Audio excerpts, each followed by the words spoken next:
For quite a while now, I've been feeling that the Rover 25 is the spiritual successor to the original Mini.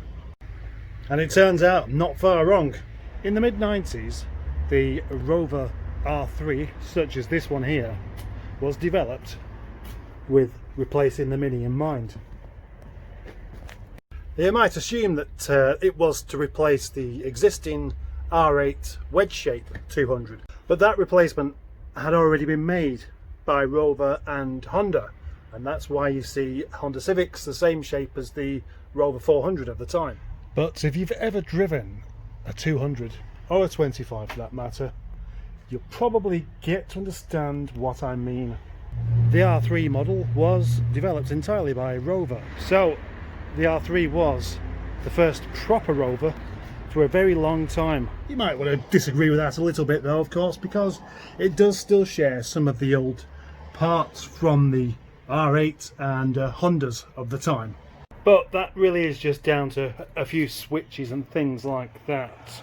There was no Honda engine, petrol engine in these, it was K-Series all the way. Well, except for that diesel, of course, but we won't talk about that.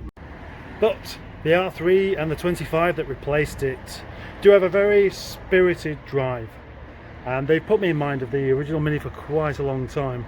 You could be forgiven for saying, well, it's far too big to be a Mini, isn't it? I mean, it's got a proper sized boot and the bonnet's too long, and that is true. But look at what Mini has become. Look how huge the thing is. That's the joke, isn't it? There's nothing Mini about a Mini. No, there isn't. Or anything good either. Here we have a couple of pictures of the Mini R50. The BMW Mini. The one that you all drive around in and think that you're in the first front-wheel drive BMW. But it's not really a BMW at all. The Mini R50 was actually designed and developed by Rover, although BMW did make a few changes on it. Changes like the suspension, the engine, the ownership of it. Yes, that's right, I am talking about theft. Theft of a British icon. Now, BMW bought Rover and so bought Mini with it. And that's the bit that they really wanted. BMW had the money. BMW had the control. BMW was behind all of the budget cuts and behind the Project Drive initiative. Rover used to be a class-leading company with all sorts of amazing ideas, way ahead of the likes of Ford and Vauxhall for build quality. And then BMW come along, and within the BMW came along, and Rover went from a class leader into a penny pincher in a matter of 10 years. Look at this, for example. You open the door on the old 200, there's a nice red ring around the ignition barrel so you can see where to put the key in the dark.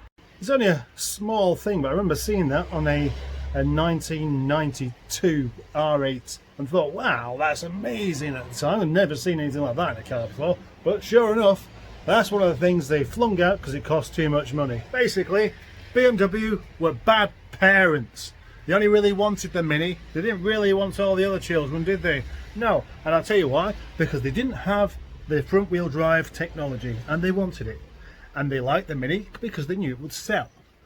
And also, they didn't have a car that wasn't boring.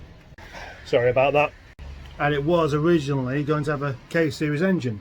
It was also going to have the R3 running gear, but BMW decided that wasn't really good enough. Not sure why though, really. I mean, the Rover 25 is set up to be a soft, comfortable car, but the ZR version, which came out a few years later, is very focused. It's very, you know, it corners really well.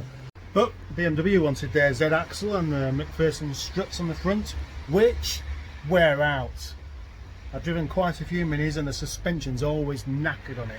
Whereas your humble 25 never seems to be. So why didn't the Mini have the K-Series engine? It would have fit, it'd have been fine. Instead they chose an entirely different 1.6 engine that's made of steel. Yes, that's right. A big steel heavy block. nowhere near as advanced as the K series, which have been available and around for many years beforehand. It seems daft really to think that in 2000 you've got this brand new car developed by a company like BMW with a cast iron block in it. Quite a few faults with the original Mini there, and none of it happens to be Rover's fault.